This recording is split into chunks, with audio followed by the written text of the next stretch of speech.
बिस्मिल्लाहिर्रहमानिर्रहीम। अस्सलाम वालेकुम नाज़रीन, आतिफ ज़मीर की AK न्यूज़ से आपकी खिदमत में हाजिर है। नाज़रीन कराम, आज हम बात करेंगे आप न्यूज़ की बंदिश पे कि जिसकी बंदिश की वजह से, जिसके शटडाउन की वजह से बहुत से साफ़ी बरसरे रोज़गार थे जो वो बेरोज़गार हो चुके हैं और परेशानी के आलम में वो अपनी परेशानियों का इजहार, वो अपनी हड बीती, वो अपनी आप बीती आप लोगों के सामने भी ला रहे हैं और आपने भी इस हवाले से कई वीडियोस देखी होंगी।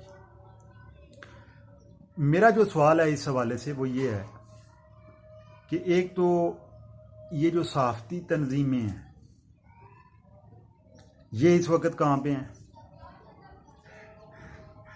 जो मामूली सा भी कोई मैटर हो तो फ़लाँ APNS है जी, फ़लाँ मीडिया की है जी, उस वक्त ये खड़े हो जाते हैं।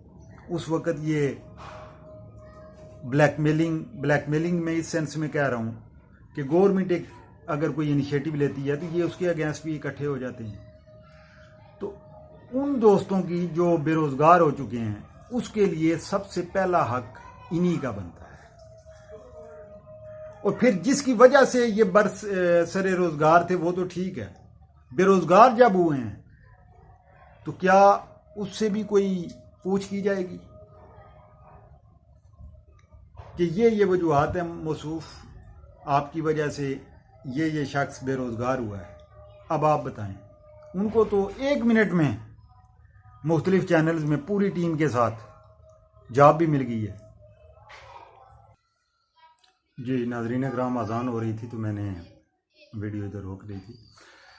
अच्छा, मैं बात कर रहा था कि इस वक्त वो सहाफ़ती प्रोटेक्शन की तंजीमें वो किधर हैं?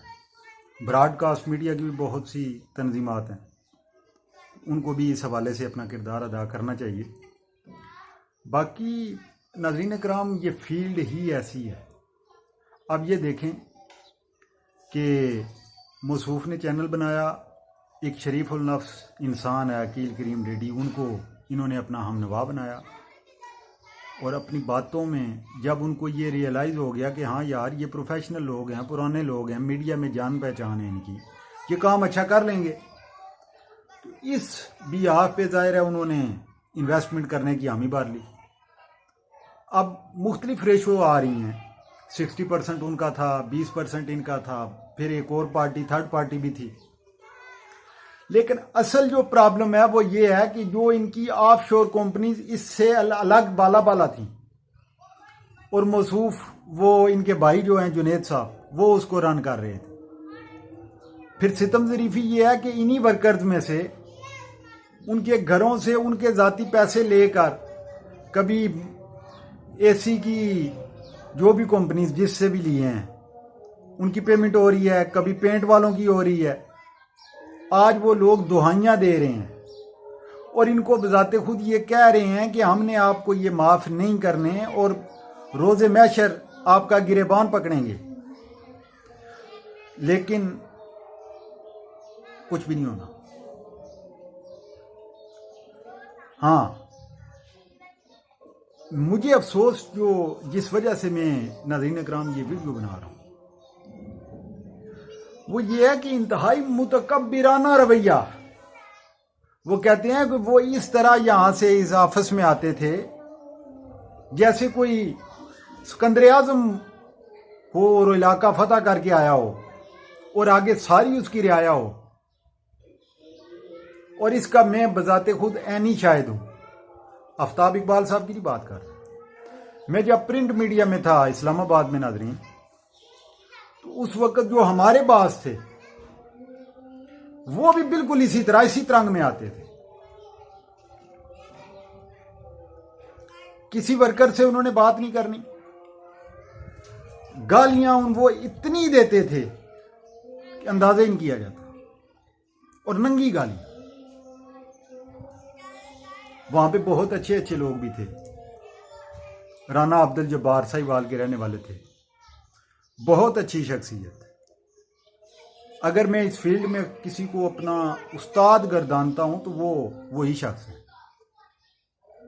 लेकिन वो रेजिडेंट एडिटर थे हमारे। इवन कि मैंने एक बार नाज़रीन कराम, दरख्वास्त लिखनी पड़ी थी कि मैंने अपने बॉस से मुलाकात करनी है, कुछ मेरे इश्यूज थे। तो दूसरे डिपार्टमेंट्स के लोग मेरे पास आके मुझे देखने के लिए आते थे कि वो कौन सा लड़का है आतिफ कियानी जिसने बॉस से मिलना है।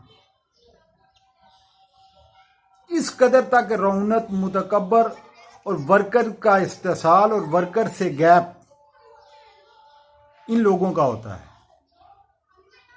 तो जब उस मौसूफ ने बताया कि जहाँ से मैंने ये वीडियो बनाने का सोचा है कि आफ्ताब इकबाल साहब ऐसे आते थे जैसे कोई शाह आ रहा हो।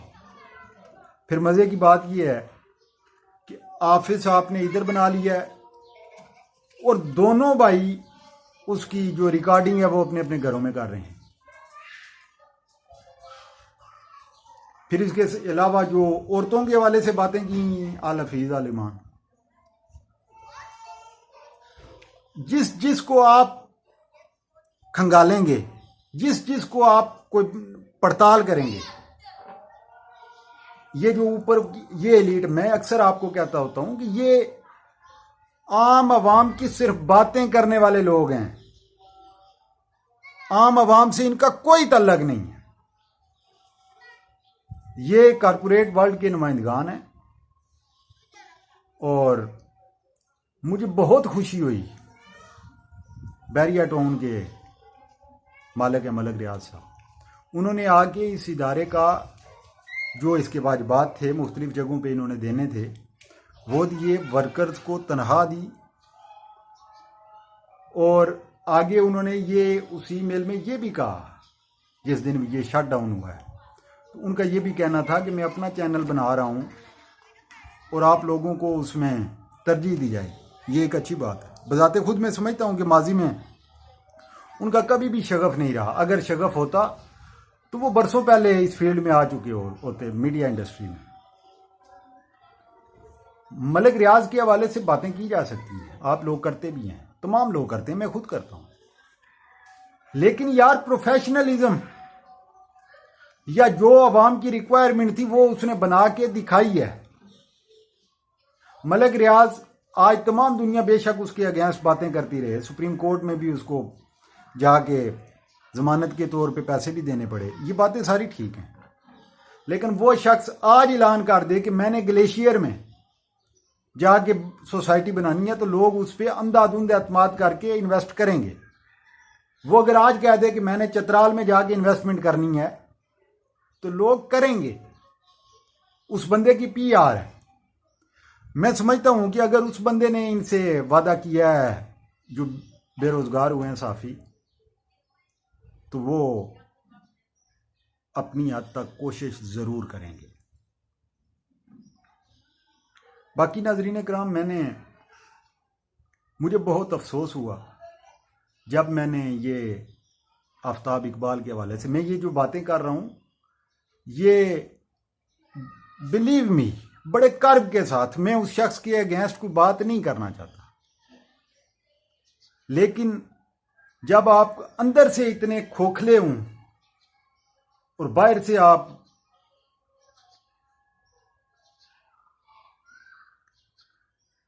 मुझे उन तमाम वर्कर्स के साथ हमदर्दी है। मैं बाकी ब्रॉडकास्ट मीडिया की तमाम जो तंजीमात हैं उनसे भी मुल्तमिस हूँ कि खुदारा उन वर्कर्स को किसी न किसी जगह पे एडजस्टमेंट करवाई जाए।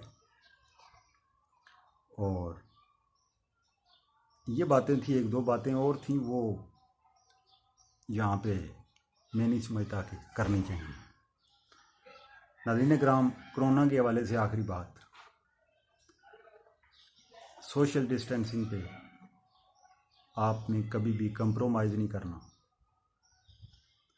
जो डेटाज आ रहे हैं उनमें बिल्कुल भी नहीं है कि कोई यंग ब्लड है या वो नहीं इसमें कोरोना का शिकार हो सकता। कोरोना किसी को नहीं छोड़ता, मामूली एहतियात ही इसका इलाज है।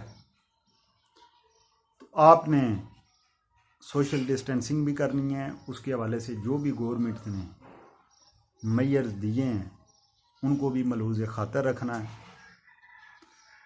दुआओं में याद रखिएगा। अल्लाह हाफ़िज़।